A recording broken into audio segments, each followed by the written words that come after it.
Hold on. Welcome back to A Slightly Twisted Female. I'm your host, Brittany Rue.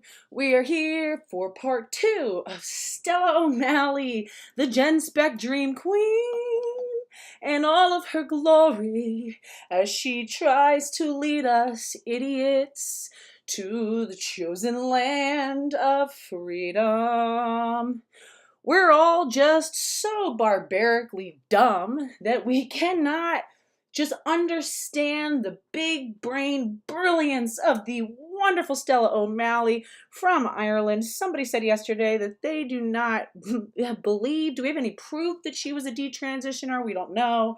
Apparently, she's a detrans woman looking to take over WPATH. She is the leader of the controversial Gen Spect, which, again, what does Gen Spect mean? Gender spectrum?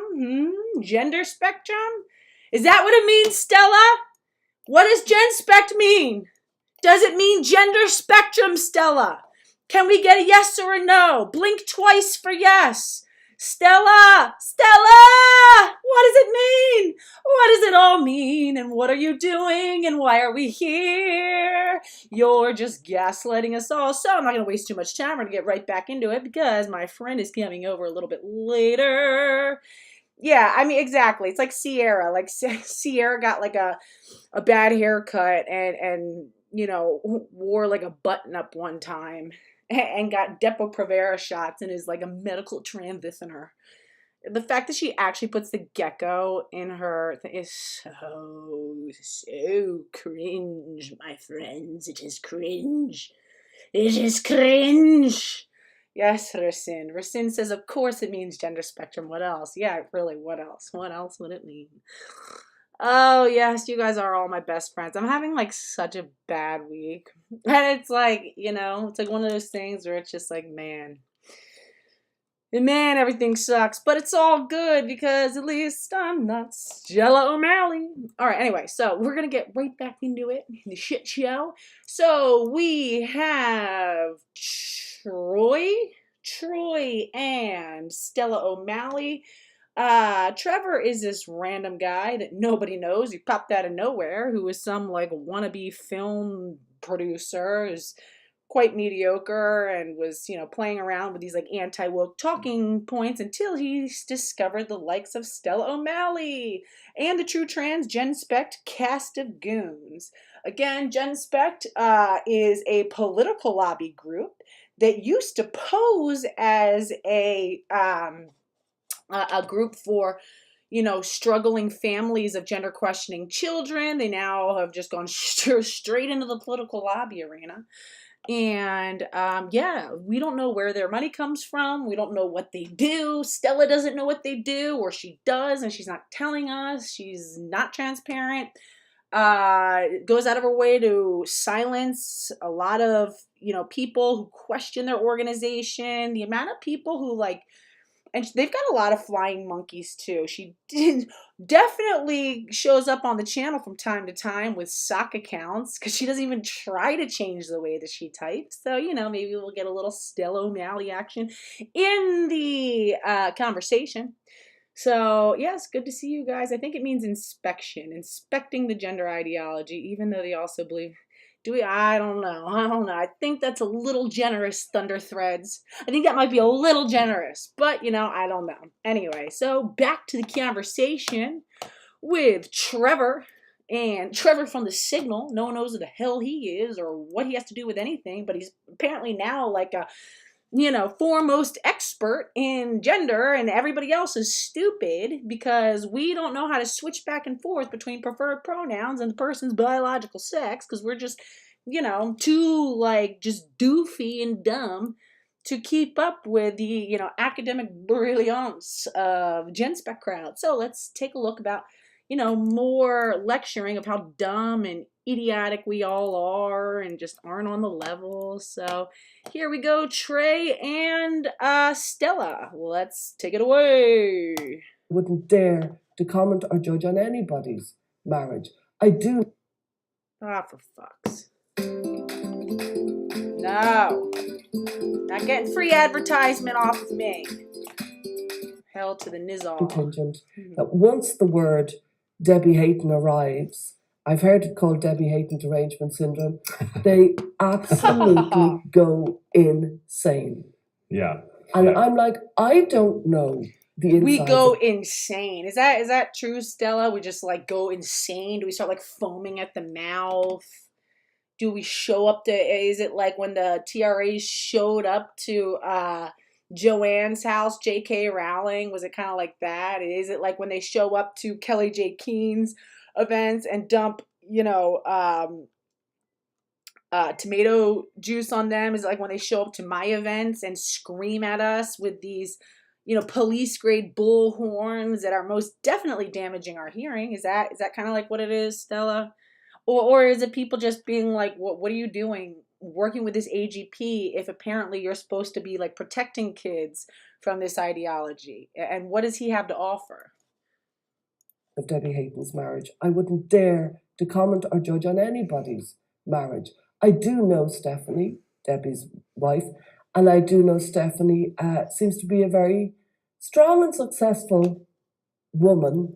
This part makes me so mad. Stephanie seems to be a very strong and successful woman. I don't know why she keeps kind of like tripping over her words here, like when she's saying strong and successful. What is the implication, Stella? Here, I'll let it play because I want to say something. I wouldn't dare patronize. I wouldn't dare. This makes me so mad. Marriage. I do know Stephanie, Debbie's wife, and I do know Stephanie seems to be a very strong and successful woman who I wouldn't dare patronize. I wouldn't dare condescend in that manner. So what's the question? What do you mean you wouldn't dare patronize and you wouldn't dare condescend, and you highlighting the fact that she's strong and successful? Stella, I'm strong, right? I think I'm a pretty strong person. I think I've been fairly successful in my life. I went to a top 25 university. I graduated with great grades. I had a number 1 business where I was making nearly 6 figures, basically part-time at one point. I'm raising, 4 successful kids. I own my own home. I think I've done okay for myself, right? But I was still victimized by male violence and male abuse, mental, psychological, and physical abuse. I don't think it takes away from the fact that I'm intelligent and, fairly successful, according to my own metric. I don't think it's patronizing to recognize that I was being harmed. I don't think it was patronizing to recognize that there were, dangerous and unhealthy dynamics that were, keeping me from really being secure and, flourishing, within myself, right? So I'm trying to understand what the implication is, that because we point out that this is like a toxic and coercive environment for Stephanie, sort of on the part of Debbie, who's just, imposing this onto his family, that what, she has to be like weak and kind of pathetic, that only weak and pathetic women are subject to domestic violence or abuse or coercive control or narcissistic abuse. Help me understand, Stella. Help me understand what the implication is here. And then this, fucking Troy over here is like, yeah, like, yeah. It's just like, he's like this little, like, bumbling, like, lapdog who's just so desperate to prove how, like, loyal he is. He wants a job so bad. That's why do you think they're talking about this documentary, right? Because he's this, like, wannabe, like, film guy. And he's just like, please let me do your next docu-series, your next documentary. Please, can I be like your go-to guy, your in-house guy? That's why he like loves bringing this whole thing up. He is desperate. He's desperate to get hired. He looks like he needs a job. Right. Yeah, there seems to be a lot of that from this particular side. They I don't know if patronize is the right word, but they, for instance, which we can get into. I don't want to get into it too much yet, but there was obviously the now sort of infamous photo with Phil Illey, who's an AGP, with a Laura, detransitioner. And what I read on Twitter, Kelly J. Keene shared this and was, deriding the whole conference that just happened. But what I found fascinating is they were trying to speak for Laura, saying, "Oh, I'm this." so tired of these people paraphrasing things that people like Kelly J. Keene supposedly said. If you're gonna mention the woman, sir, okay, like Tariq, whatever your name is, Trevor, if you're going to mention the woman and criticize her, why don't you do your due diligence like I do? Open up a little note on your iPhone, take some screenshots, copy down some links, make some bullet points, paste it into it, and go through verbatim what was said. Don't put words in this woman's mouth. Who the hell are you? Why should we take your word for it by however you're trying to distill her message down? Because clearly you've misrepresented a whole lot of what we think and say. I'm not interested in hearing your interpretation of what KJK said. Don't speak about the woman if you can't do the bare minimum of actually using her verbatim words. It's Poor detransitioner. She's so vulnerable to use words Trisket. like that. So Trisket. Oh my God, Scarlet Turban. I want that. Sometimes after I do these, I'll go back and I'll rewatch the stream and I'll read, because sometimes it's really hard for me to switch gears and read what you guys are saying. And whatever. So sometimes I have to ignore the chat a little bit and I'll just check in when I'll go back and forth. But I'll watch the stream back and I'll read your guys' thing. I was crying when I saw you saw T-Rex. You called him T-Rex yesterday. You said something else, but it was the context was so funny. It definitely had me LOLing. It's good. I like Trisket. Imputing, emotions and a state of mind to her that she didn't have. I mean, she tried to even correct some of these people by saying, Phil was friendly with me. There was no problem. Why are you speaking for me? This part pisses me off, right? There again, and this is such groomer talk. How many of these really creepy, Jeffrey Marsh types who are come children, they're saying that we're grooming children. They come to us willingly. Children are intelligent. They know who they are. We're not telling them these things, right? And they're saying that because we can point out a vulnerability with Laura Becker, just you do understand that people can be vulnerable and not see it, right? It's like the 15-year-old who runs away to go be with her 23-year-old boyfriend, and her parents are desperately trying to keep her away from this guy. She's like, no, I love him. He's really good guy and he's good for me. You don't know anything. My parents suck. My parents don't get it. They don't get me, right? People can be in a place of harm, especially when they have proven track record of being so severely mentally ill, as Laura Becker has. See, the problem is you guys don't see self-harming with gender medicine or whatever the hell it is, these drugs and surgeries. You don't see that as a form of self-harm or a symptom of extreme psychiatric problem. You think it's a normal, reasonable thing that some adults do, and that it can coexist and co-reside in a person who is otherwise balanced and healthy and mentally stable. It's the whole TRA talking point that it's, being trans is not a mental illness. It's the dysphoria. And once you cure the dysphoria, you're no longer mentally ill, right? You're now, sane and stable. And that's how these guys, it just shows how much these are really TPAs. And again, I'd say TPA as opposed to TRA, because I don't think that what these people are advocating for are trans rights. I believe they're trans privileges. And I don't want to affirm it as a trans rights activist. They are trans privilege activists.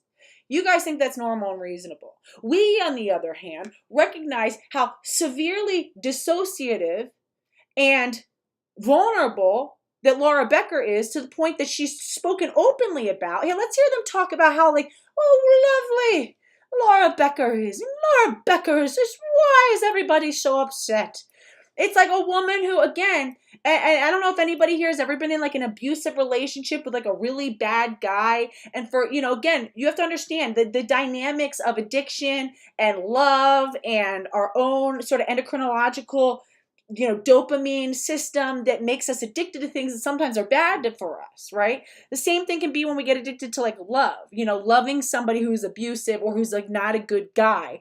And our hormones, our endocrinology has us in this kind of like haze where all we're seeing is the good in this person, right? We have this concept of them that is good and wonderful, and other people can see that he's bad. And it's like we refuse to see it, right? We refuse to see it. And again, she doesn't, clearly this woman does not recognize red flags in men. Laura Becker is not able to adequately identify dangerous men. Hence why she's fallen in with very dangerous people in the past. Hence why she has demonstrated severely crippled critical thinking skills. This is a woman who amputated her own breasts, who was shooting up testosterone, who was admitted that she was heavily addicted to pornography, and like to imagine herself as a gay man, a top, who would, top twinks. I guess effeminate, young, small gay men, right? This is very mentally ill.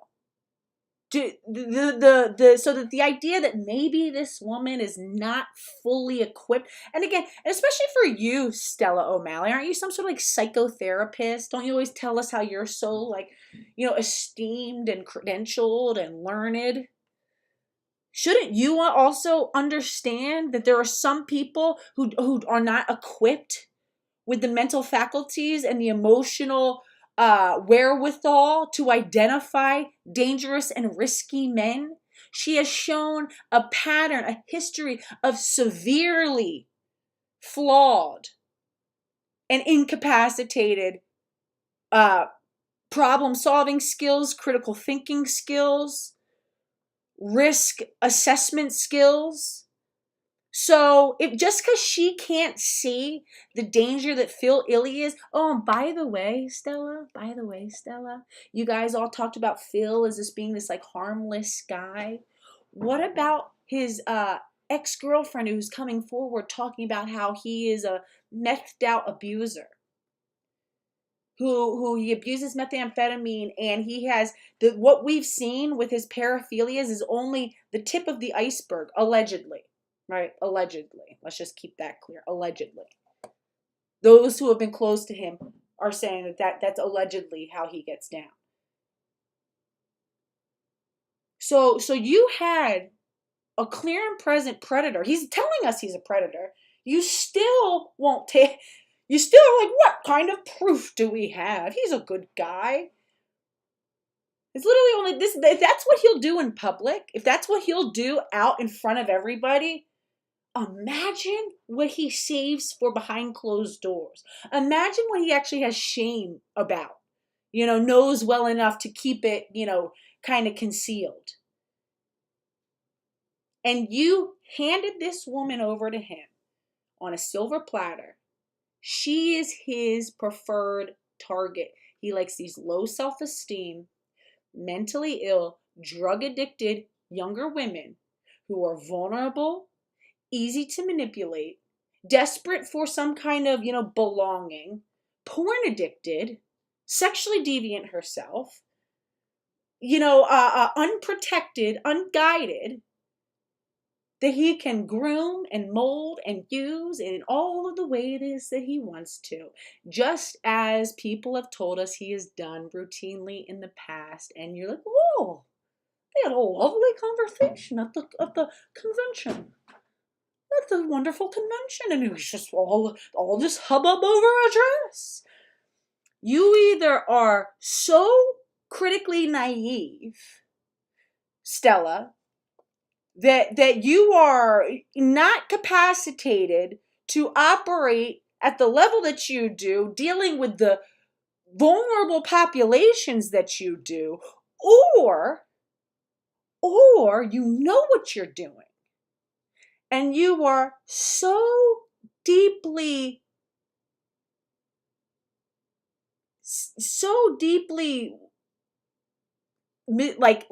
just you're a schemer, so deeply, uncaring, unconcerned, unethical, predatorial, that you don't care that you are basically grooming and putting in harm's way some of the most critically vulnerable and mentally ill people in our society. Doesn't matter to you. It either doesn't matter to you or you don't get it. Whichever the answer is, you don't belong in charge of anything having to do with any of this. You don't belong as like a leader in any of this. But let's hear more about how normal and well-adjusted Laura Becker is. What interested me in getting into this whole space in the first place was that I grew up super religious, and I eventually very slowly left that behind, and then lived in Portland for a long time. Thankfully, I've just moved out of Portland, which I'm very happy about. But just that religious kind of dogmatism and the puritanical nature of this in-group, out-group thinking, and I thought, wow, this is clearly happening with the trans topic. Dogma? I want to cover this topic because there's so much black and white thinking. You can say the wrong word at any moment. And then I was just really yeah, there's black and white thinking, Taliver, because the truth in this situation is a binary, right? That's why there's black and white thinking, because it's literally sex is real, the other shit isn't. It's that simple. So it is actually a black and white thing. You guys are always calling for nuance and all this sort of stuff. It's not really that nuanced, to be honest. No one can change sex. Affirming a delusion does more harm than good, both for the individual and for society at large. Women deserve and require safe spaces because of the threats that men pose. Like, well, what else is there? Terrence, what else is there? Stella, come on. Depressed. I've been just depressed for the last 3 months, just realizing that, this same thing, it exists everywhere. And it exists in this, sort of, I don't know if you'd call it an anti-trans movement, but certainly those who are critical of the trans ideology or the gender ideology, the same kind of thing is existing in there too. And that's just, it's just depressing. It's incredibly depressing and disappointing. I want to say that when we did the film, it was in 2018, we got the first detransitioner on mainstream TV ever, know? Yeah. And that was groundbreaking. And we spent an entire year fighting with Channel 4 to get every scene in. Every scene was fought about. Every word. Really quick, just to show how irresponsible Stella is, I want to play a clip of Stella O'Malley. So she was talking about, I just had a conversation with Laura, and she's really great. Really, just a lovely woman. She just totally didn't understand all of the, just didn't agree with it. It's like, let's hear what she said again really fast. And then I was just really depressed. So I've been just depressed for the last 3 months, just realizing that I was depressed. Can we all just stare at him in shame and embarrassment? What are you talking about, Terrence? Depressed about what? What kind of investment do you have in this movement? You just stumbled upon this whole conversation and realized that you now have an in for, maybe getting employment as a fucking, film photographer. You were depressed? You have no skin in this game. Nothing's at stake for you. You don't have children. You haven't been building a platform that you've had to fight and defend. You haven't been out there campaigning, boots on the ground. You're not a lesbian whose spaces are being decimated. You're not a mother of a gender-confused child. You're not, a woman who has a history of sexual abuse, who is now being forced to undress in front of men. You're not an athlete, a top-performing athlete who wants to be able to play at a collegiate level, who is, on the verge of losing that opportunity because some man from the B team decided to switch over to the women's team. You're depressed about what the fuck? what are you talking? Who are you? Who are you? It's like some random guy, Trevor from the Signal. And it's very so depressing. It's like it's very upsetting for me. Why? Who are you? Oh, this same thing. It exists everywhere. It exists everywhere, and it exists in this, sort of. I don't know if you'd call it an anti-trans movement, but certainly those who are critical of the trans ideology or the gender ideology, the same kind of thing is existing in there too, and that's just it's just depressing. It's incredibly depressing and disappointing. I just want to hear the part with her about Laura Becker. Hold on. Who's an AGP with Laura, detransitioner. And what I read on Twitter, Kelly J. Keane shared this and was, deriding the whole conference that just happened. But what I found fascinating is they were trying to speak for Laura, saying, "Oh, this poor detransitioner, she's so vulnerable." They use words like that. So they're just, imputing, emotions and a state of mind to her that she didn't have. I mean, she tried to even correct some of these people by saying, Phil was friendly with me. There was no problem. Why are you speaking for me? So that what interested me in getting into by this the whole space. way, Terrence, one thing that you might not know, apparently, again, allegedly, word on the street is that Laura Becker is back on testosterone. After, this whole conversation where the totally not dangerous Phil Illy is grooming her and talking to her about autoandrophilia. Now all of a sudden she's making videos talking about how she's an autoandrophile. Totally a coincidence, right, sir? Even though that's what he's into, is these so-called, women that he can get to believe that are autoandrophiles. She's back on testosterone. But yeah, no, she was totally stable, totally in the right mindset, totally in control, totally knows what's going on, totally able to make, coherent decisions for herself. In the first place was that I grew up super religious, and I eventually very slowly left that behind, and then lived in Portland for a long time. Thankfully, I've just moved out of Portland. Scarlett Turvin says his tight pants are cutting his any circulation he may have once had to his brain. Yeah, I mean that was a trickle by that point, but you know what? Even those few drops did count, and they are getting squeezed right now. All right, let's real quick. So yeah, wait, hold on, really quick. I just want to hear her say like how wonderful. And I saw a side that I realized that there's a huge contingent that once the word Debbie Hayton arrives, I've heard, I wouldn't dare condescend in that. This topic because Channel 4 to get every scene, the DSM, the experimentals. It doesn't matter. She goes on to say how like wonderful college symposium. I want to say, this is Laura Becker. This is the woman she's a detransitioner. I don't think she's detransitioned. I think apparently she's back on testosterone. I think she plays the fence a lot. I think she's still churning out. She's a heterosexual woman who fetishizes gay men, who gets off on the idea of pegging men.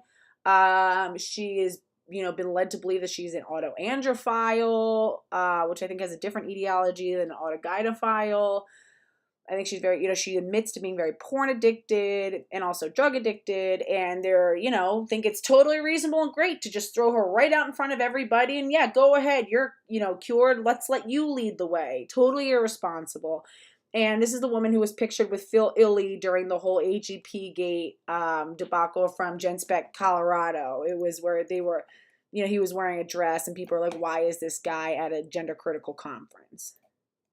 This April. So it's a little condensed, but we can still talk about it in the Q&A. But so all of these things that we've been hearing, all these topics today, and no one has mentioned like the term for a lot of this, which is trauma, which is a very loaded word. But obviously when I speak about trauma, I mean like real trauma. Hey, Doe Eyes, it's good to see you. Trauma, not like social media trauma, but trauma itself, all of these different things, the homophobia, sexual abuse, being autistic, like these different issues, the medical trauma, there's just a lot of trauma in this population of people who. Thank you, Eileen. Lovely. Yeah, please, guys, hit like. We only got 110 watching. I'm telling you, a lot of people have been telling me that they keep getting unsubscribed from the channel. Double check that you're subscribed, guys. Please hit like. I'm really heavily shadow banned right now. They do not.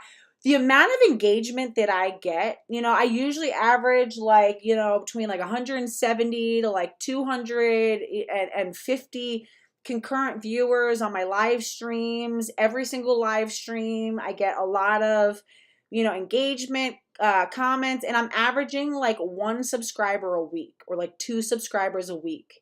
If I can even sustain that. Sometimes it's in the negative. It doesn't make sense. It doesn't make sense. And people are saying that they're routinely getting unsubscribed. So make sure that you're still subscribed. Please hit like and, yeah,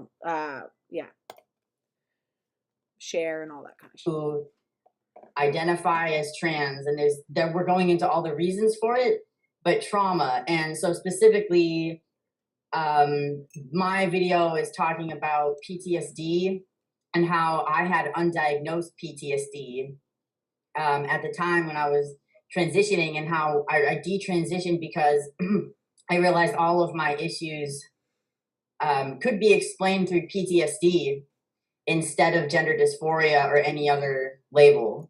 So this is a woman who's acknowledging that her decision to transition was very trauma-based, that she's not well. She's desperately looking for a coping mechanism to deal with some sort of psychic pain. I also do, and I'm not going to discount that. I'm sure she has, some kind of trauma. I think a lot of people have trauma. I also think that there's an epidemic of low resilience in this generation. I think it's a lot of, because it's like the coddling of the American mind. It's people who really don't have to struggle in terms of like trying to get, fresh, clean water and food to eat, and, where they have access to good medical stuff. And it's not like, their mom is giving birth every few years and some of the babies die because of malnutrition or illness, and there's just a lot of hardship on the family and all that sort of stuff. It's like, these are like very first world situations and things like that. And it's not discounting that she might have some real trauma. I'm sure she does, right? But I also think that our coping mechanisms are so depleted. And there's also like this sedentaryism. It doesn't seem like she's been productive in any meaningful way for any sustained period throughout her life. There's a lot of sitting around and dwelling on yourself and what do you want and who am I, who is my true self and my pain and my trauma. For me, getting through trauma has always been by being in service to others, so that I feel like, no, I'm not worthless, right? Whatever you tried to take away from me as a person and strip from me as who I am, people do need me and care about me, and I am like worthy in this world, and I work hard, and there's people who depend on me, and there's people whose lives are benefited by me, right? So that's why I always wanted to be in service to mothers and women. I saw that there was a deficit. I saw that a lot of women didn't have their mothers or family around them, and they were, entering this most precious time of their life with just no celebration. It's like you're literally going through this common miracle, and it's just like, oh, guess the poopy in the diaper. It's like they throw these like baby showers and like, we're going to pass around diapers, okay? And you got to open it and you got to smell it, okay? And you have to guess what it is. And it's a chocolate bar. It looks like poopy, okay? So is it Snickers? Is it Twix? And it's like, okay, like it's like cute or whatever, but it's like, it's like, okay, this is such like to me, it's like, I see it as like being in the presence of a pregnant woman is like being in the presence of like God, it's like being in the presence of like something that is so profound, and it's like, I've had to check the shit out of, some hospital workers at hospital births. And I'm like, excuse me, can we like have a quick like group meeting real fast? And I'm like, I understand I'm a guest in this hotel and I respect you guys and I want to work with you. I've noticed as like people are coming in and out of the room while I'm trying to work with this mother, there's a lot of like chit chatting and there's like some rude comments and people just coming in, busting on the lights. I was like, can we just do me a favor? Can we like treat this with a little bit more reverence? And I've trained a lot of doulas, and I always tell them, and I've had to be mean to some of them. I said, you treat that room where that woman is while she's giving birth, you treat it like church.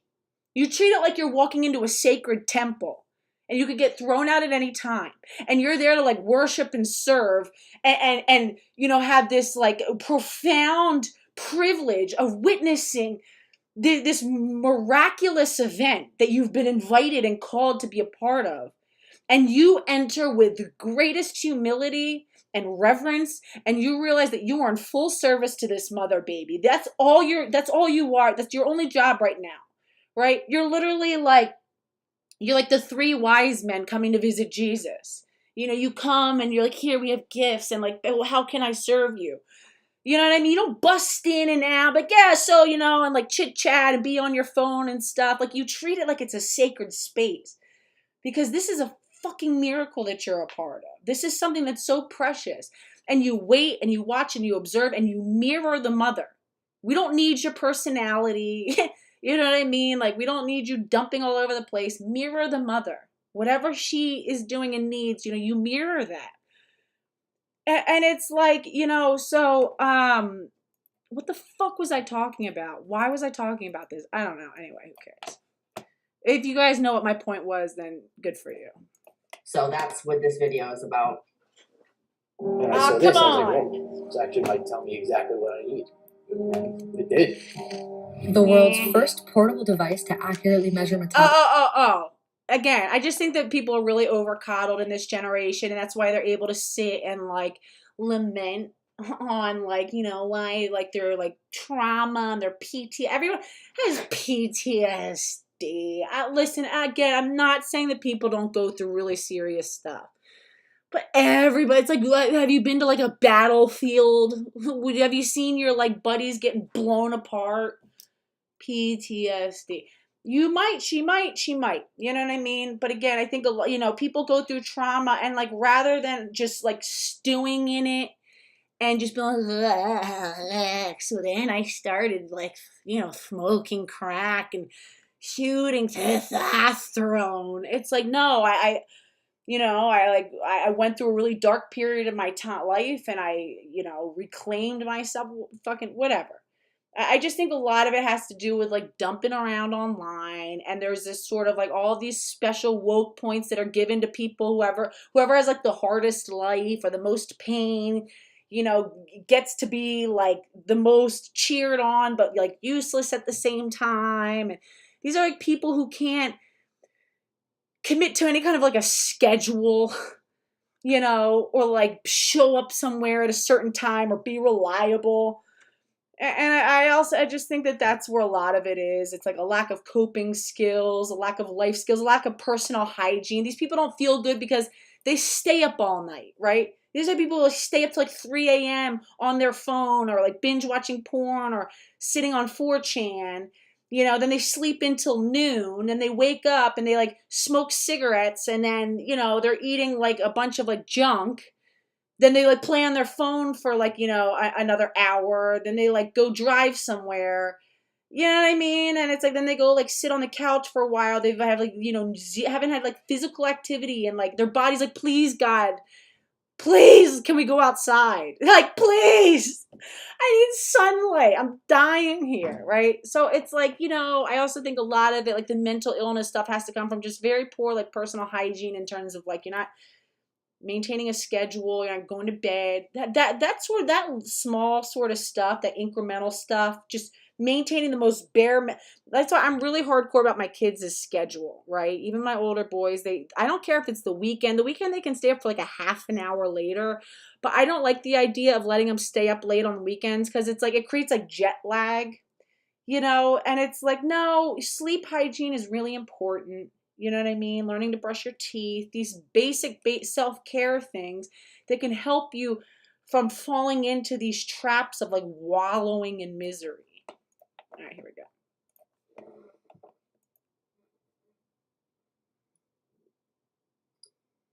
My name is Laura Becker. I'm a detransitioner, and I like to talk about how gender issues can be caused from childhood. Scarlett Turvin says is everyone has PTSD and autism and ADHD and depression and blah blah blah.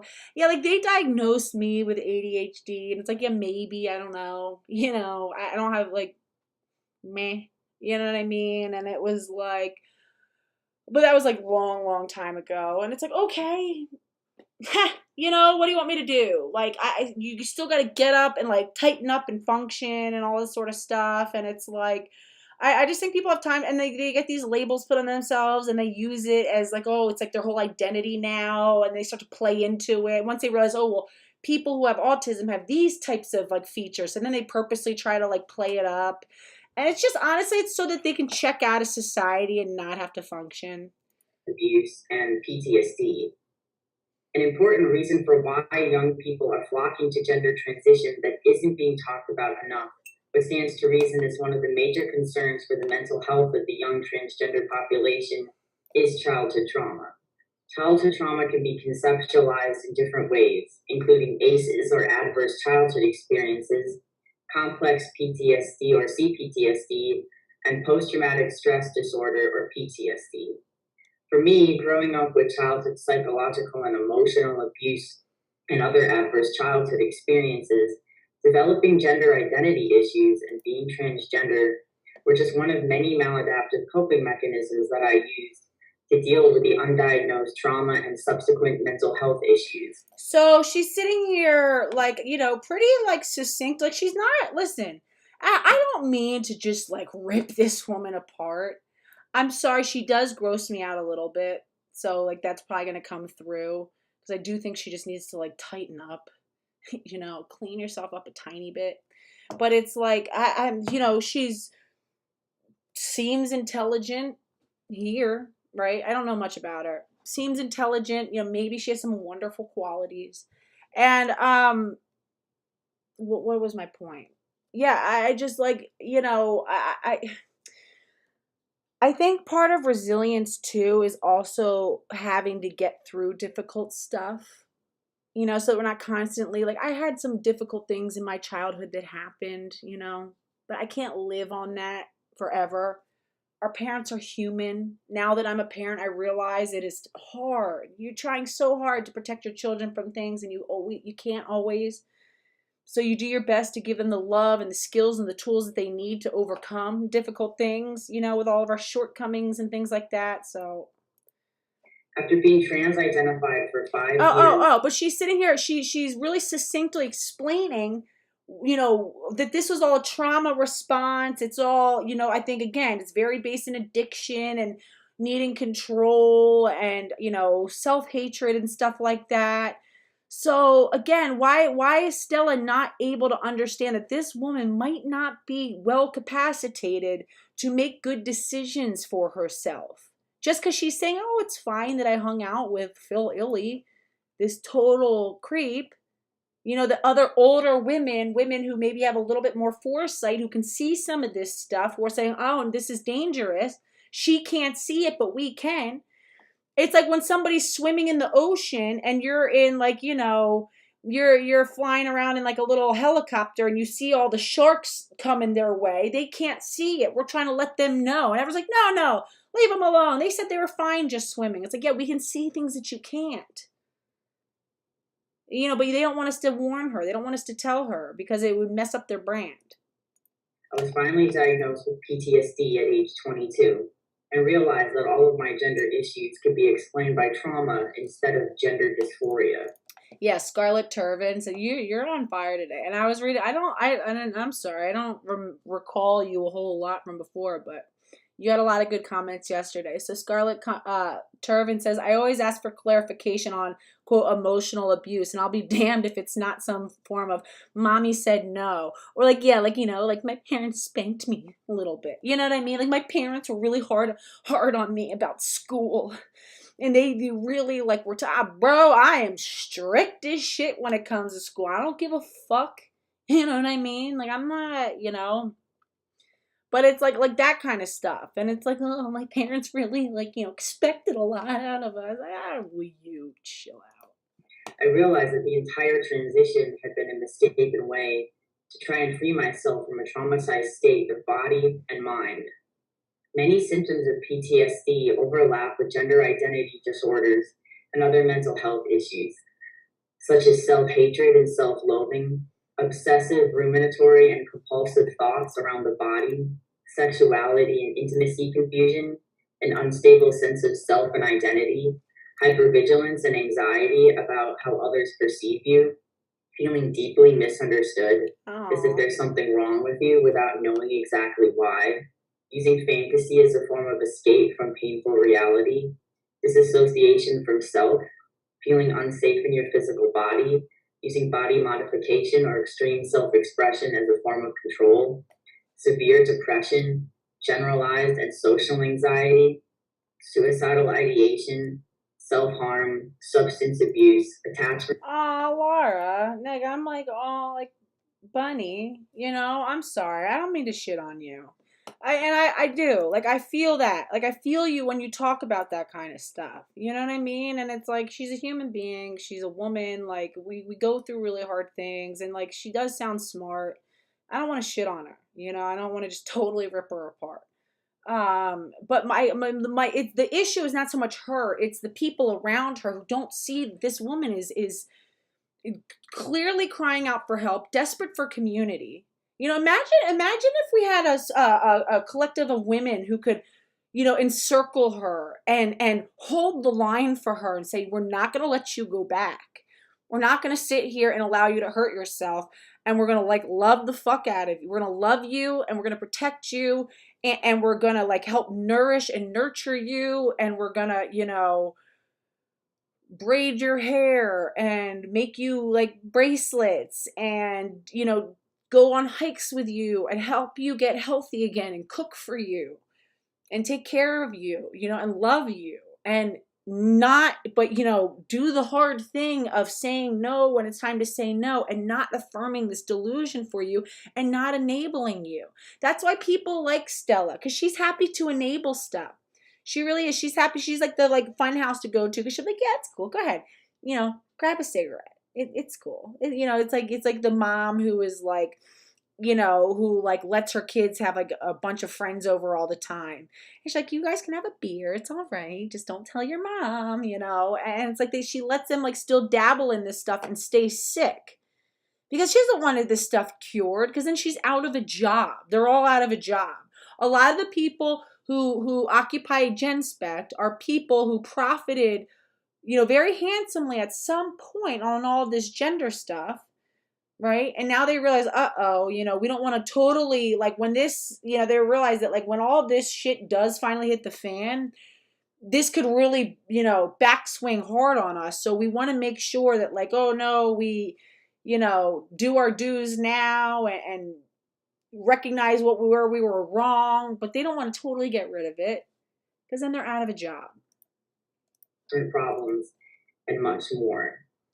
I had all of these problems, none of which were being properly addressed in therapy or elsewhere. Yeah, I'm not 100% sure that she lives not at her parents' house, but she does have a nice home.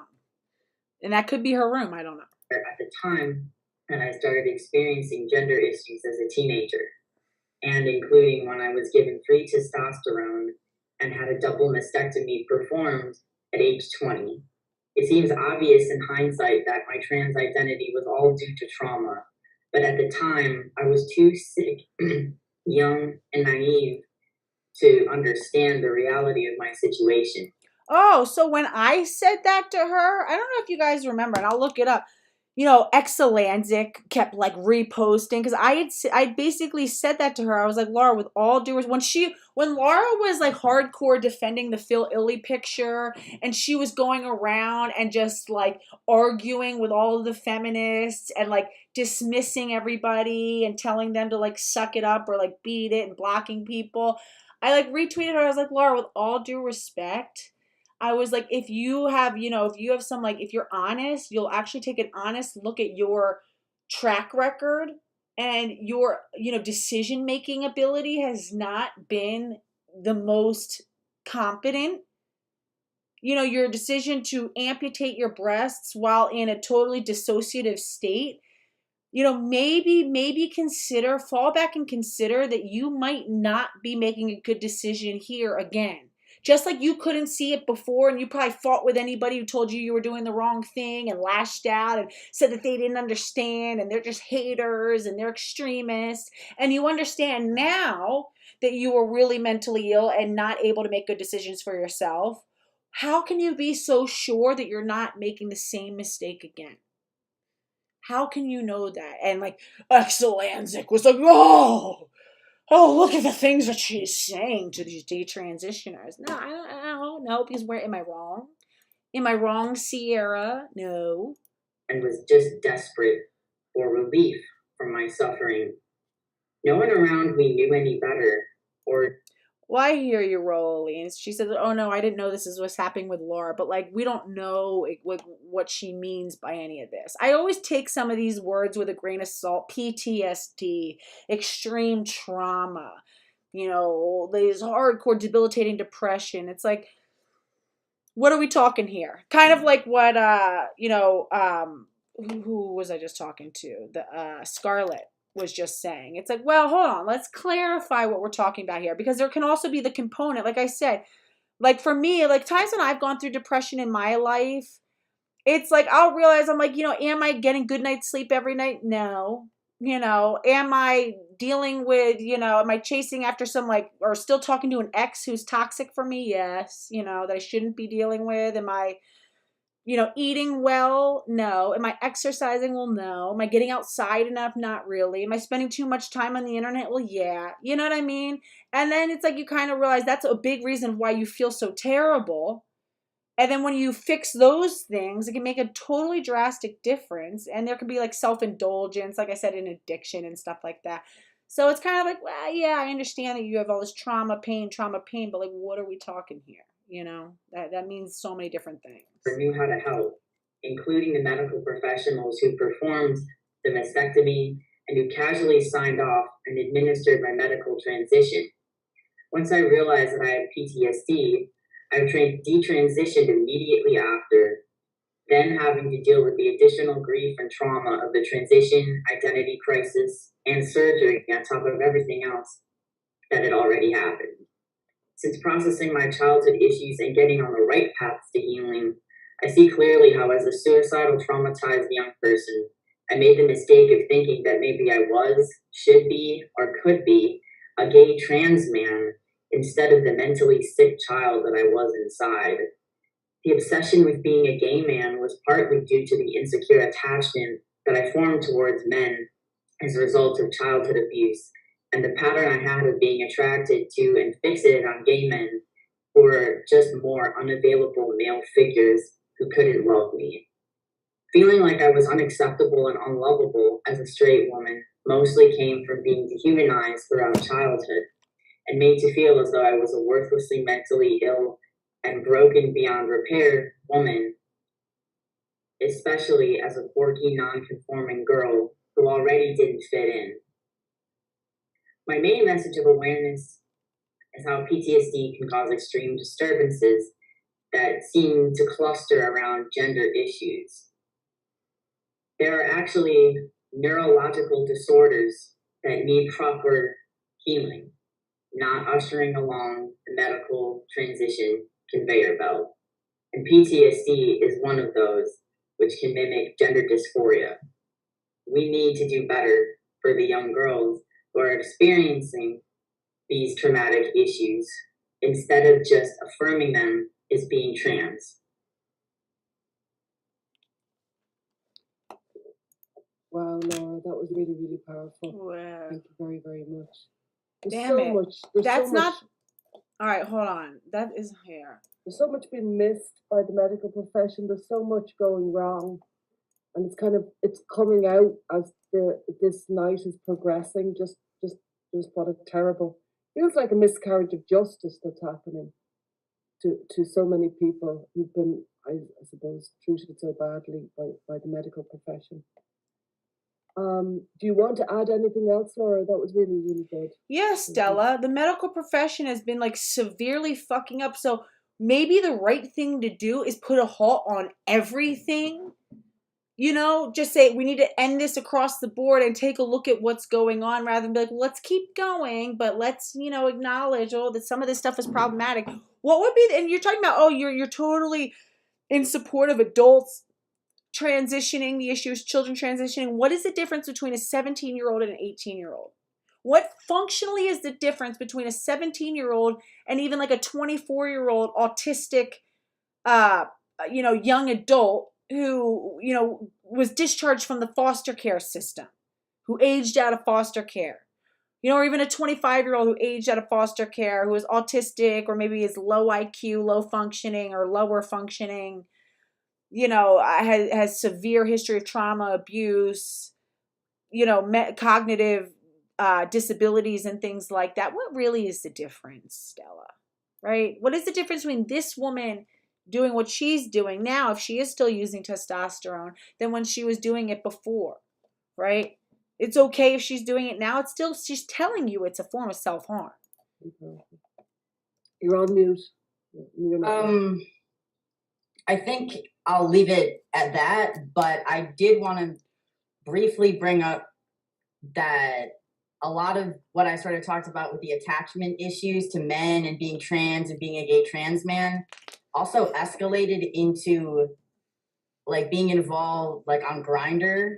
And I don't think anyone's really talked about that, like being on Grindr, being in these spaces that we really don't belong when we're trans. Like me as like a 21-year-old girl, like dating like a 47-year-old crack addict that I met on Grindr. And like, so, Stella, Laura Becker, who you said was so in control and so able to consent to talking to men like Phil Illy and is totally not vulnerable, Laura Becker, totally not, susceptible to being groomed or being sucked in by him, is literally talking about having a history of being groomed and sexually abused by men, much older men, who, again, Phil Illy's much older than her, used for their own sexual purposes. And the fact of the matter is that when women have a history of this, the chances of them, repeating these patterns is almost guaranteed, unless there's someone's able to help intervene with them. So the best predictor of future behavior, Stella, is past behavior. She's literally telling us that she has a history of engaging and not being able to set boundaries around herself or identify dangerous men or be able to protect herself from dangerous men. And they've identified her vulnerabilities and targeted her for that purpose and used her, and it harms her, and she's still hurting from it. She's been victimized by this, even though she technically consented. But yeah, no, she's totally good now that she's a detransition. Now she put the little gecko in her, bio. Oh, she's good now. And her handle, her Twitter handle, she's all good now. Stella, she's literally you are a terrible psychotherapist, Stella. You're a terrible psychotherapist. You are not able to see these things for what they are, or you just don't care. And I think it's more that. I think you just don't care. You're happy to use these people for your own purposes. You don't really care how they get hurt, right? And again, you get to be the good guy when you enable them because that's what they want to hear. That's what they want. You're just telling them what they want. And then you guys can sit there and team up together and say how everybody who says no or holds the line is some mean, bitter, horrible witch who just doesn't know how to have fun. Right, right, Stella? Doing crack. Let's hear that again. Like me as like a 21-year-old girl, like dating like a 47-year-old crack addict that I met on Grindr and like doing crack and meth. And being in that weird gay like drug scene, Grindr.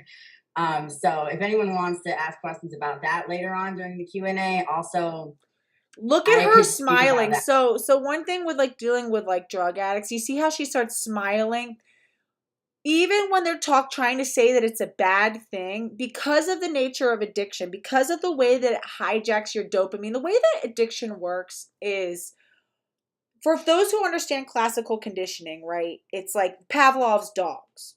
right? Let's see if we can like really fast. Pavlov's dogs where, hold on, Pavlov's, where,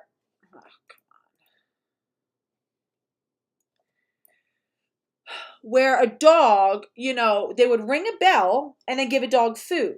And ring a bell and give a dog food, and they would create an association between two previously unrelated stimuli, right? The food, the smell of the food, the taste of the food, the satiation quality of the food, and just a bell, which in nature has no real relationship with eating food. But when they paired the sound of the bell to the presence of the food and the smell of the food and all that stuff with these dogs, it got to a point where every single time they would ring the bell, the dog would start to salivate. And it even got to the point where they could remove the food. And every time they would ring the bell, the dog would immediately associate the bell with food, even if no food came, and would start to salivate.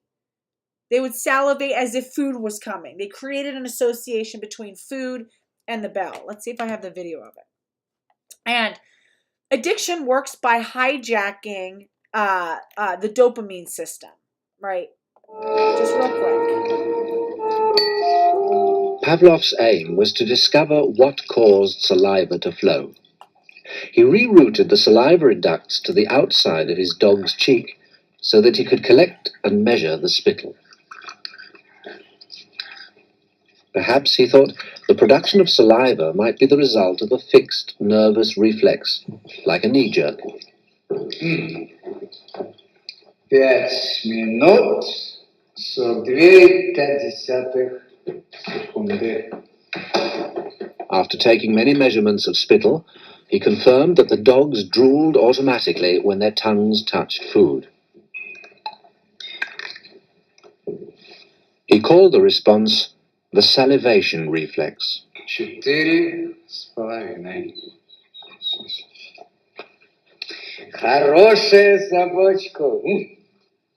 Я предлагаю поменять собаку. But his work started to run into trouble. As his dogs became familiar with the experimental routine, they started to fill their cheek tubes before Pavlov had a chance to stimulate them. Oh, so this was accidental. So he accidentally discovered classical conditioning with this. I didn't know that. Real quick, Strange Chaseo said Stella dropped Watson in the same way after she did work for Genspect, and she was crying out on Twitter asking for Stella's help during an MH crisis a mental health crisis at the end of the year last year. I didn't know that. So Sinead Watson is another detransitioner, again, who's done a lot of work for Genspect and is very, fragile. You can tell she's fragile. That's sick. I need to look into that. Thank you. Watson did Strange Chaseo says Watson did work for Genspect in the very beginning, way too early in her T-trans to be helping anyone else. Stella is just as bad as the gender doctors. Sinead Watson just was on this morning talking about how her boyfriend broke her heart again or hurt her, and then she ended up hammered. She talks about having like an alcohol addiction. I'm telling you, addiction and this gender stuff are so intimately linked. I think they're all the same phenomenon, that's just mutating in different ways. She talks about getting hammered, and she had been really working on being sober, and it destroyed her sobriety. She needs help. She needs inpatient treatment. She's in crisis, and she's constantly letting us know that she's in crisis. And everyone's like, hugs, sweetheart, hugs, prayers. No, somebody needs to love this woman enough, go pick her up and bring her to inpatient for like 3 months. I'm not talking about some 30-day stint. She's like a 3 to 6 month, intensive inpatient, preferably somewhere like beautiful, where she can go do some like horseback riding and equine stuff and get, a nutritionist and where they have like a yoga studio and around the clock mental health care and cognitive behavioral therapy and stuff like that. She's in crisis. She's literally letting us know that her life is at risk right now. And everyone's like, hug, sweetheart. You'll get through this. It's so sad when you're like, you don't have any control over this sort of stuff. Thanks for the update. I didn't realize he stumbled upon classical conditioning. Their tongues. The dogs were learning to anticipate food. Pavlov tried a new technique.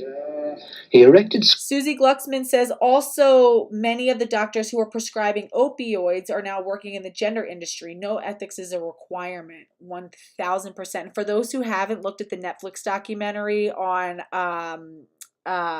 what is it, Oxycontin, that is so it's like it should be like required viewing.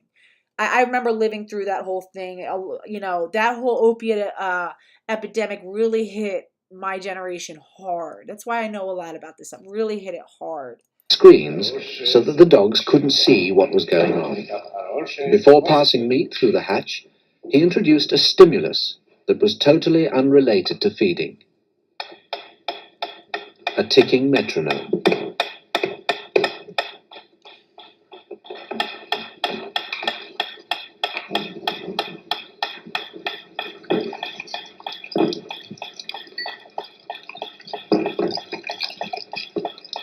At first, the dog dripped saliva into its cheek tube only when the food appeared.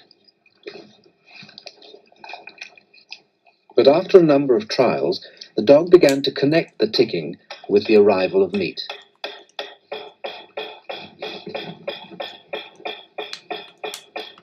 Soon, the sound alone made the dog drool.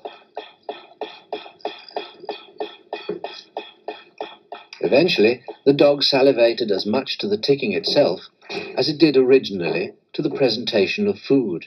Полная. Идите сюда. Что я говорил? He called this new response the conditioned reflex. Собака.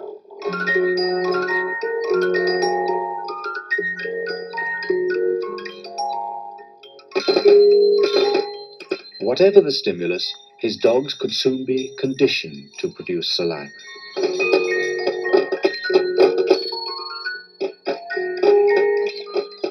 Pavlov believed that he had discovered how animals learned, even in the wild.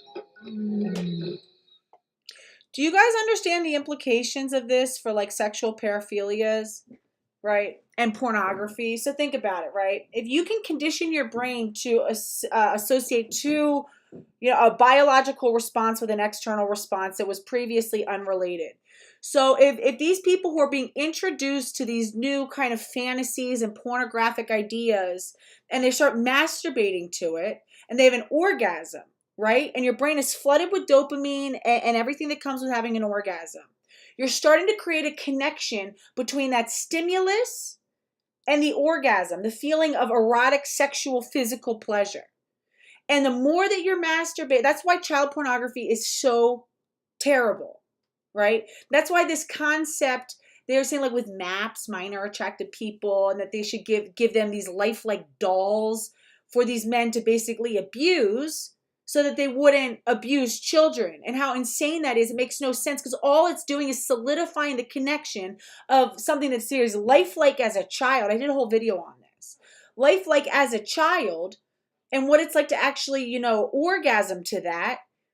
And it's starting to strengthen the connection of those two stimuli, of the stimulus and the response. The stimulus being something that looks like a real child, and the response being a sexual, release and an erotic arousal. Okay, all that does is actually strengthen that connection. Okay, and that's why even like Buck Angel is still so active in her addiction. That's why you can shift addictions around. It is. It's all. And somebody said we had mentioned that porn addiction and cocaine addiction, it activates the same parts of the brain. Absolutely, right. This gender stuff is all. It's rooted in the same exact psychology of addiction. Addiction is your dopamine system. Again, it's hardwired to help.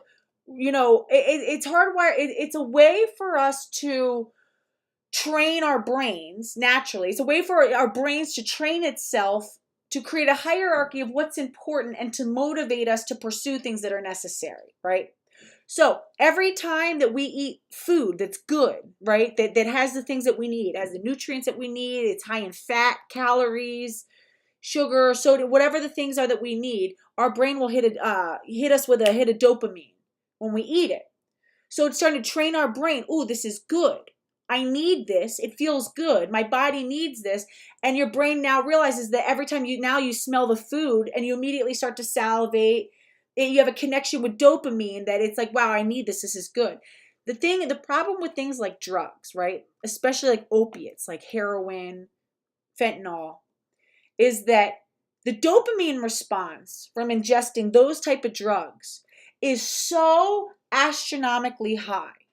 It is so artificially high. It is higher than anything that you would ever see in nature. Higher than the dopamine response from sex. Higher than the dopamine response from like hugging your loved one. Higher than the dopamine response of, winning a baseball game, getting an A on your paper, all of these that elicit a dopamine response. It blasts past all of that. And the thing is, our brain relies on the titration of a dopamine response to be able to prioritize what is most important and what we should dedicate the most resources to pursuing. So when drugs hijack your dopamine system, it puts drugs at the absolute top of the totem pole, the hierarchy totem pole, far and away above everything. That's why when people sit there and they're like, how could these mothers who are addicted to drugs just leave their own children and how can people prioritize getting the next hit of drugs over getting food or taking a shower, and they let everything in their life go?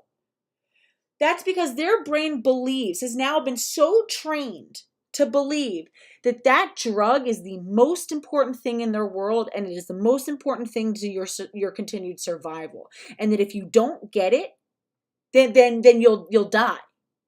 And everything else is secondary because the dopamine response to all those other things pales in comparison. It can literally undo it can trump the maternal instinct, which is the most heartbreaking thing in the world. It's the most heartbreaking thing in the world to see women choosing drugs over their children. That's because their brains have literally become so warped and hijacked.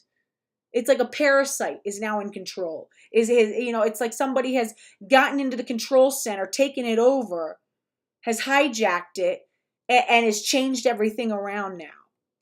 And it is so sad. And that is so much of what's going on here with gender. Gender is absolutely, I think it's an extension of addiction medicine and all that sort of stuff. Real quick. That too. Yeah, thank you. And I think, thank you for adding that, because I think from what I've heard from so many people is when you're in those years of lost and transition and afterwards, you can go into places where you're not happy. It's just a very unhappy place. And it's frightening to think of it.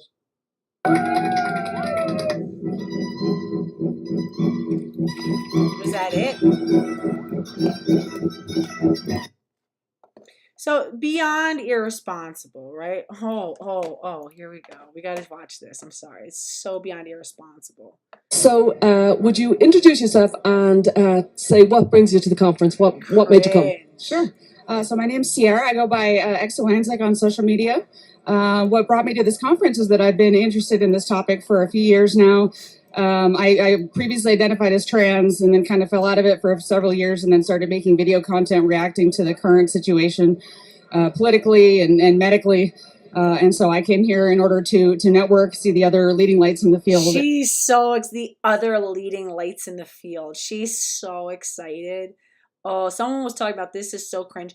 This is why you got to understand, this is a big career opportunity. Everybody's starting to come together. It's a rat king. It's becoming a rat king.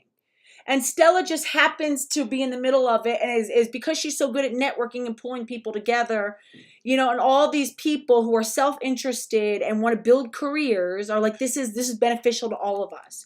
And we're happy to kind of, she's not really a lesbian. Let's be clear. All of her fucking fake identities, being a lesbian is bullshit. She dated men. I don't, the being she can't even say that she's detrans because she knows she's so full of shit. I previously identified as trans, which again was about fitting in.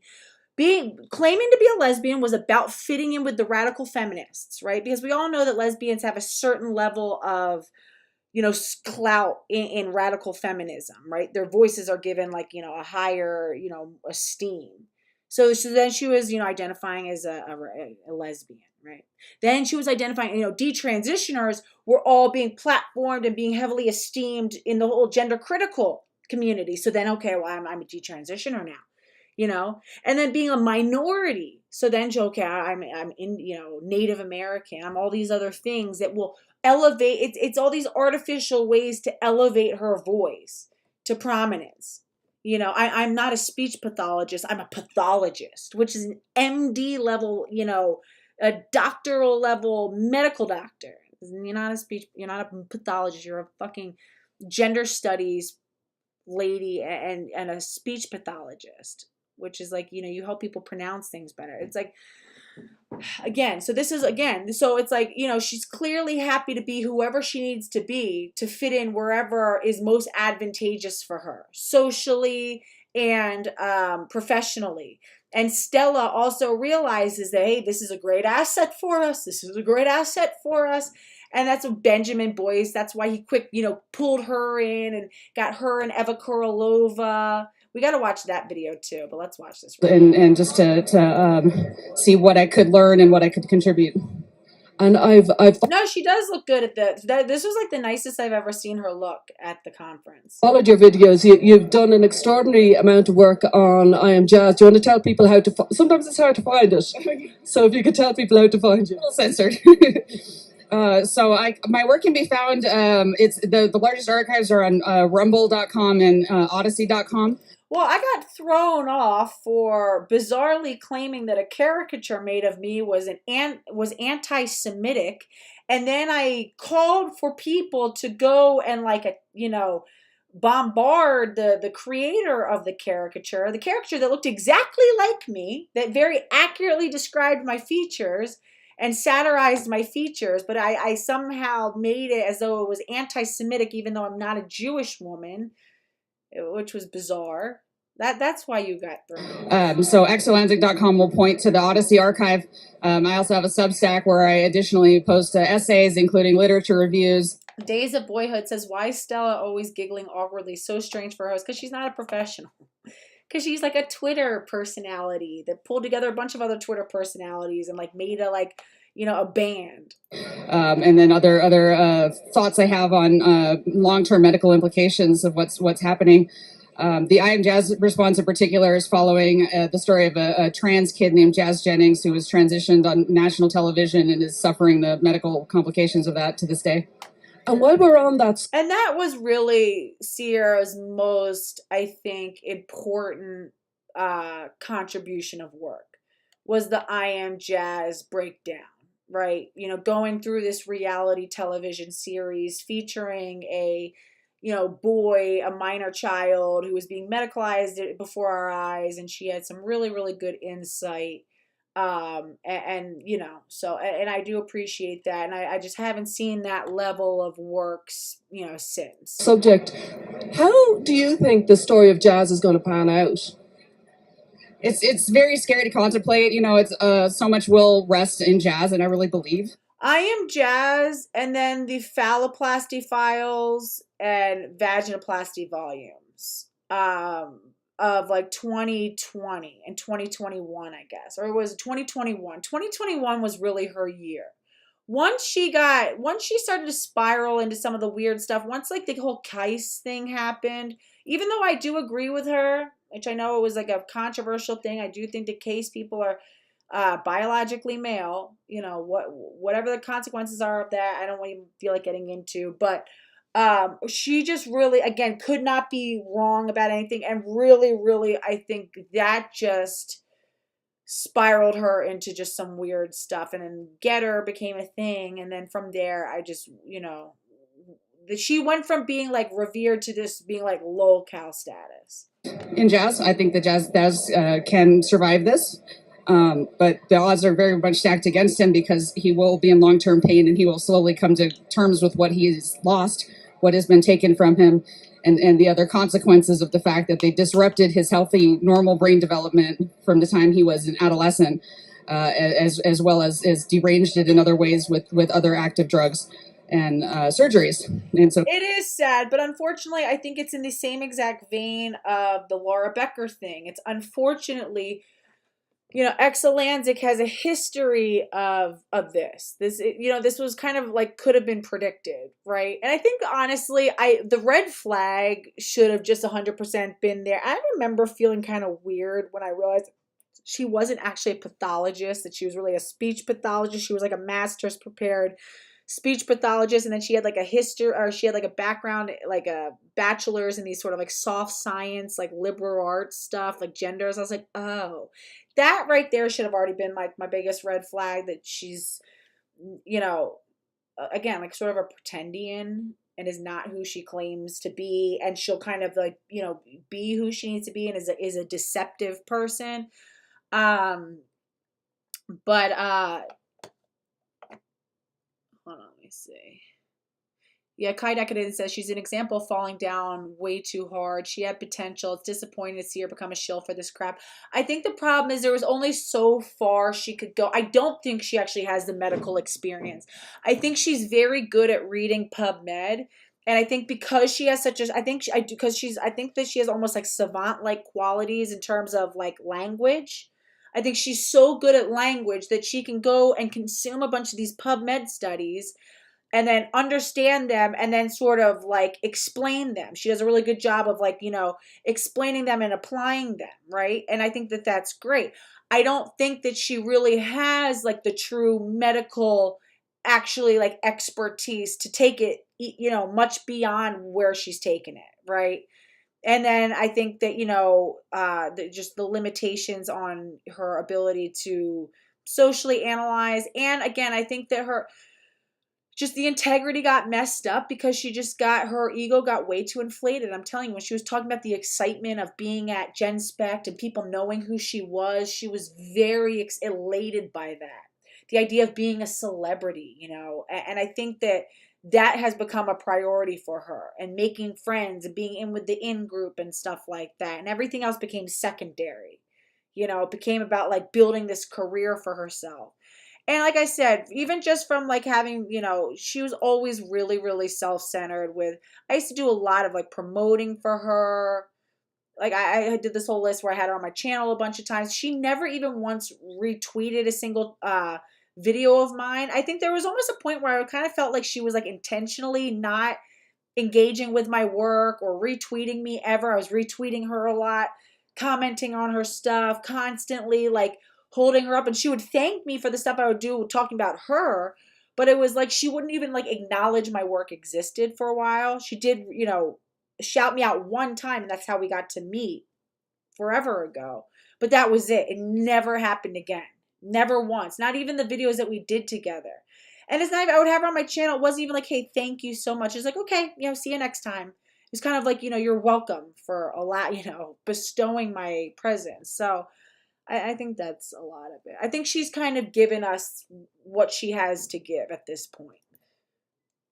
So he's now had at least 3 surgeries, including 2 revisions on his genitalia, and he's reported lack of sexual functioning, and they've speculated that perhaps he's even asexual, which is, what do you expect? His surgeon, Dr. Marcy Bowers, has said that that's typical for children going through this. So it could end with him becoming an advocate against this sort of treatment. It could also end horribly. David Reimer. Marcy Bauer, it could end in him. He could be a advocate. First of all, Marcy Bauer has already kind of like let us know. He's already kind of been like flimsily speaking out against some of these stuff and acknowledging the problems and the idea that starting puberty blockers prior to Tanner stage 2, followed by cross-sex hormones, means that not only is a child, not only does it result in sterility 100% of the time, but it also means that he doesn't believe that any child who begins that drug regimen at that early stage of pubertal development will ever be able to experience an orgasm. He says in his estimate, this is Dr. Marcy Bowers, this was the lead surgeon, is a trans-identifying male, lead surgeon for Jazz Jennings, who oversaw the administration of this child being given puberty blockers followed by cross-sex hormones. He says that he doesn't, from his experience and his estimate, does not believe that these people who have undergone this regimen will ever experience an orgasm. He doesn't think it's possible. He doesn't think that it has ever been possible or will ever be possible. And he like acknowledges that they destroyed the lives of a bunch of people already. And the fact that Jazz Jennings did not have sufficient external genital development to work with in terms of doing this vaginoplasty, which is already, vaginoplasty is already a misnomer. Vaginoplasty is supposed to refer to women with actual vaginas who have some sort of like deformity or malformation or injury, and they require corrective surgery. So these men are not actually getting vaginoplasty. It's penile inversion surgery, to create like a pocket. And his brother also tragically ended their lives. So I'm rooting for Jazz. I really think that he is a strong person who can do it. I am too. I really feel what a young kid and got wrapped and roped up into something like a tragedy, a walking, talking tragedy. Look at her like smiling as she says it. She doesn't actually care. This is all about exactly what it is. Being self-important, pretending that they're all celebrities. Really quick, Marcy Bauer, orgasm, Tanner stage. Let's see. This is important.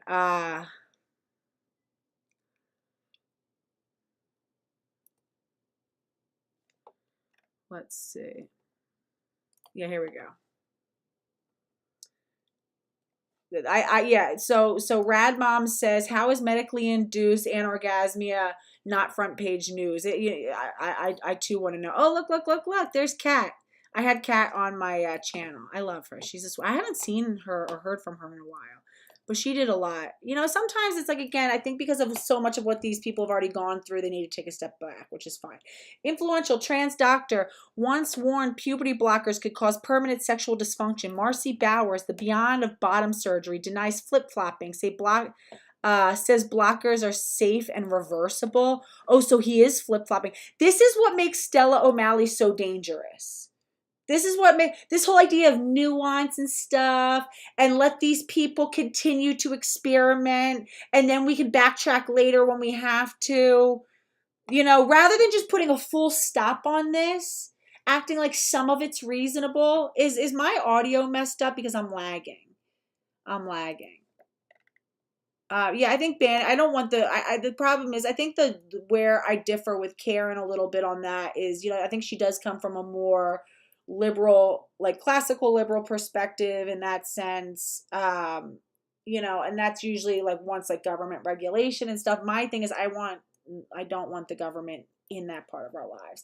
I'd rather be allowed to have the free speech necessary to shame these sort of men, and also not have the restrictions. Like, for example, if I had a small business, I would want the right to exclude these men from my consumer base, from having to work with them, provide services for them. That's what I want. I want the individuals to be able to have the right to lay down boundaries against these men, right? Rather than the government actually saying, no, we can't. Okay, good. Thanks, Helena. All right. The president of the world. Oh, he was the president. I didn't know that Marcy Bowers was the president of WPATH at one point. Oh, this makes sense. I'm sorry. This makes sense. Okay. This makes so much sense. Genspect is definitely colluding with WPATH. You cannot tell me shit. Guys, chat, I need your help. Who is the guy? Who was the one military veteran who did the debate with Blair White for Jubilee? The one who seemed as like reasonable and stuff like that. He talks a lot about how we need to see Marcy Bowers as an ally, because Marcy Bowers is actually blowing the whistle on stuff. Marcy Bowers is the president of WPATH. The president of WPATH. And she just started talking about Marcy Bowers that, hey, maybe, we can work with him at some point if he's able to. Sarah Higgins, thank you. We're going to read this, and then I need to show you something with Sarah Higgins. I swear to God, WPATH and Genspect are definitely, in my opinion, are working together. And I think that there's proof. Hold on. Let me read this to you guys. Sarah Higgins, thank you guys. Like, I just had the fucking craziest. Hold on.